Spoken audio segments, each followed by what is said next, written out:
10-Minute Jazz Lesson Podcast, episode 305.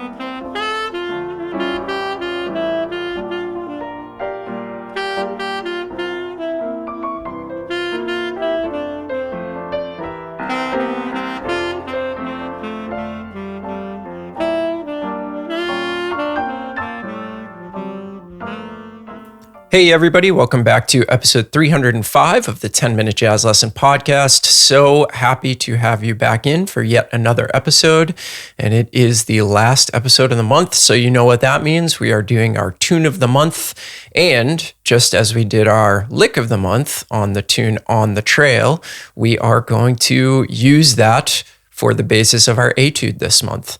So welcome in. Just wanted to remind any of you that are new listeners or haven't signed up yet, we are a listener-supported podcast, which means there are no advertisements on the show, and instead we rely on listeners just like you to keep the podcast going week in and week out.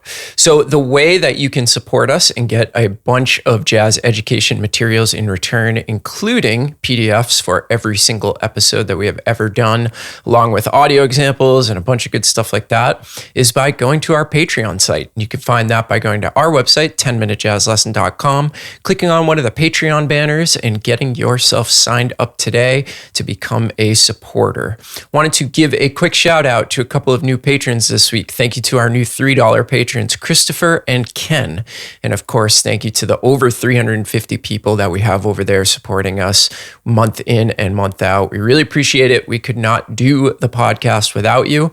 Again, you will get a PDF to every single episode as soon as you sign up. So go over to 10minutejazzlesson.com, click on one of the Patreon banners and get that thing going today. It will be the best thing you ever did for your jazz education. All right, so let's jump into today's episode. So just a word about what I was thinking when I wrote this etude. To be honest with you, I wasn't really thinking about anything too specific. I was just kind of trying to have fun on this. There are a couple of spots where I took inspiration from Joshua Redman and the licks that we looked at last week. So you could go back, look at those, and see if you can find where I used a little bit of inspiration from Mr. Redman. But I wasn't really trying to do anything super specific on this tune. What I wanted to accomplish in this week's episode was to just talk about the form of this particular standard because it is very interesting, and have it be one of those tunes that you can have in your repertoire and know and be able to play on gigs and at jam sessions and stuff like that. It's one of my favorite jazz standards, largely due to the fact that Clark Terry used to play this tune a lot, and when he would come to University of New Hampshire, where I went to school, we would play this tune a lot.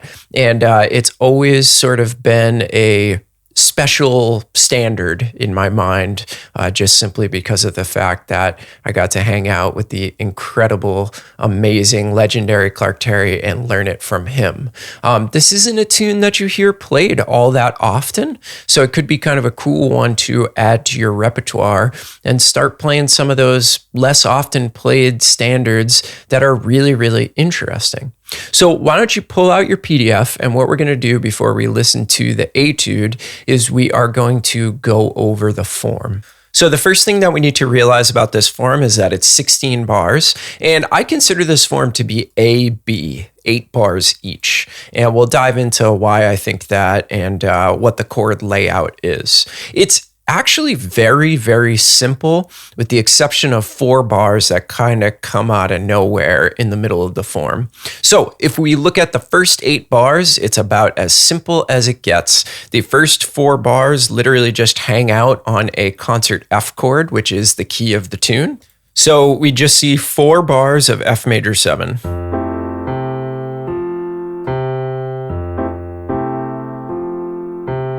Then in bar 5, we see 1 more bar of that F chord. And then in bar 2, we start a 3-6-2-5-1 progression in that key of F. So we have 1 bar of F. Then we have a short 3-6. And then we have a long 2-5. So that's the A section. That's the first 8 bars. Very, very, very simple, just kind of hanging out in that key of F. Now comes the weird part, and that's the B. So all of a sudden, we see a 2-5 that looks like it's going to the key of G flat. So in our minds, as soon as we see that 2-5 that's happening in what should be G flat, we think, okay, well, we're modulating up a half step. And you could argue that, but the problem is it never resolves to that G flat. All we see is a 2 and a 5, and then another 2 and a 5 in the key of concert G flat, but it never goes there. So we hear this.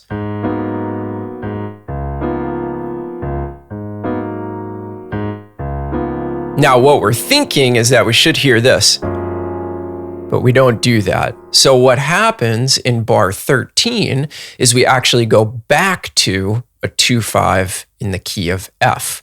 So it's a little bit of a deceptive cadence, and then it brings us right back to the key that we started in. So the B section sounds just like this.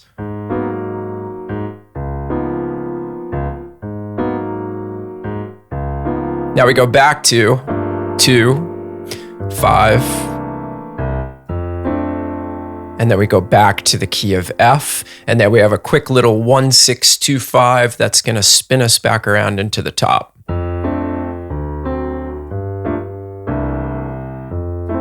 And then we're back up to the top of the form. So a really, really interesting form. It takes your ears out of that key of F, but never lands in the key of G flat. Instead, it just turns around and goes right back to the key of F. So let's hear the form all the way through one time before we listen to the etude. 1, 2, 1, 2, 3, 4.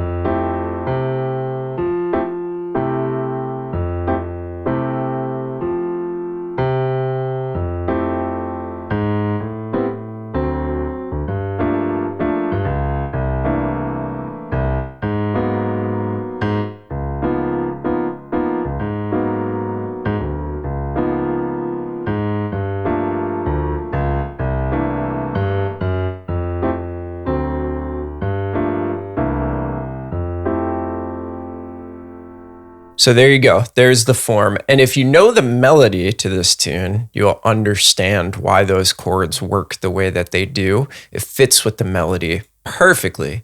But it makes it kind of a fun and interesting tune to play over. And one of the other interesting things about this tune is that it kind of, in my mind, sits on that line between a more like traditional jazz form and a more modern jazz form. So I love the way that it does that. It allows you so much flexibility in the way that you play. You could play in a very, very modern way, or you could play in a very traditional way. And what I tried to do in the etude was mix those two things. So be on the lookout for that kind of sound. All right, let's listen to the etude.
All right, so there's the etude, just having a little fun. I think you could probably hear some of the things that I was going for just in terms of that mix between the more bebop-oriented, more modern style and the more traditional style. So try to pick out those little parts. And again, you can steal as many lines as you want from this, maybe grab some vocabulary, or simply just play along with the etude and then improvise over the tune.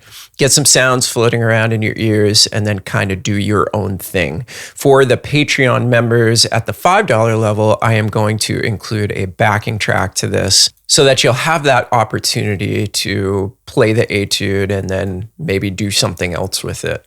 But I highly suggest learning this tune. So let me know if you have any questions. You can always reach me on the 10-Minute Jazz Lesson community Facebook group, or you can email me at 10minutejazzlesson@gmail.com. I am going to leave things off with a little bit of improvisation over the top of this tune, and we'll go from there. We'll see you all next week with a brand new episode. Thank you so much for tuning in. Remember to grab the PDFs by going to our website, 10minutejazzlesson.com. Click on one of the Patreon banners. Get yourself signed up for instant access to all of the things that we have done throughout 305 episodes. Hope everyone's staying safe and healthy out there, and we will talk to you soon. See you next week, everybody. Bye.